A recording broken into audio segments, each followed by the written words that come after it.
and then I ended up just losing what I was about to say. Oh man, we were talking about. Oh yeah, now I remember. I was coming home from like a track practice, and I watched the Mandalorian and Grogu trailer with my dad, and I told him, I was like, that the Imbo figure, when I saw Imbo, I was like, the Lego Imbo figure is definitely going to go up, and he's like, you sure? And I'm like, it's gonna go up, I know. And then just a couple days later, I go on someone's stream, and it's like everyone's like, I need the Imbo figure. I need the Imbo. Where's the Imbo figure? I'm like, wow. Okay, never mind. Okay, yeah, I was right. So it's all definitely going up.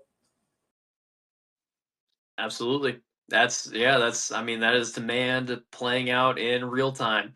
I've had a lot of people ask me on shows when I tell them that I was a college grad. They're like, "Do you really think you needed like a college education in order to do what you're doing right now?" And my first answer is no. I don't think I did. I think I could be doing what I did right now without a degree. I will say that the ability to kind of like decipher trends and to kind of anticipate different supply shocks and different demand curves and stuff like that is a huge advantage. Obviously, you can learn that over the course of time. You don't have to have a formal education, but being able to kind of pick up on those trends and to kind of know how to market appropriately into them is it's a very strong advantage. Obviously, there's a fine balance between understanding demand spikes and ripping people off. That has become a big problem, and that's honestly one thing that Whatnot is kind of known for is for basically it's viewed as like kind of a scam website outside of the actual community. People think that people are on there like gouging prices and overselling things. And that is a big problem, especially with cards. That happens quite a bit, and there's a lot of scamming going on in cards. But it's like with the Whatnot like community, it's started to kind of come across as well. You can very easily take those supplies that are so limited and kind of artificially inflate those prices very quickly if you have a coordinated effort. And that's definitely something that happens with that embo.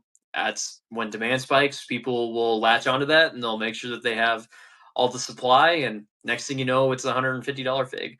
So it's yeah, there's a balance that comes between kind of knowing where the trend is going. Like you mentioned, you telling your dad this Embo's gonna fly, and he's like, "Really?" There's a difference between knowing that and then between kind of manipulating in order to just come out ahead and get some profit. Oh yeah, yeah, definitely. Especially like you're saying, get the profit and everything. Yeah.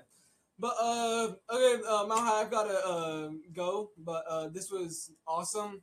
So glad that you did this with me. So thank you for everyone that joined the stream. But I'm about to have to go do some stuff. So I'll just rate us into Eclipse minifigures because I know he's doing a good stream. But Malhi, again, thank you so much for doing this. Hopefully we'll do it again sometime. But yeah, just like I said, thank you for doing this. Absolutely. Thanks for Absolutely. having me, Thanks man. for having me, man.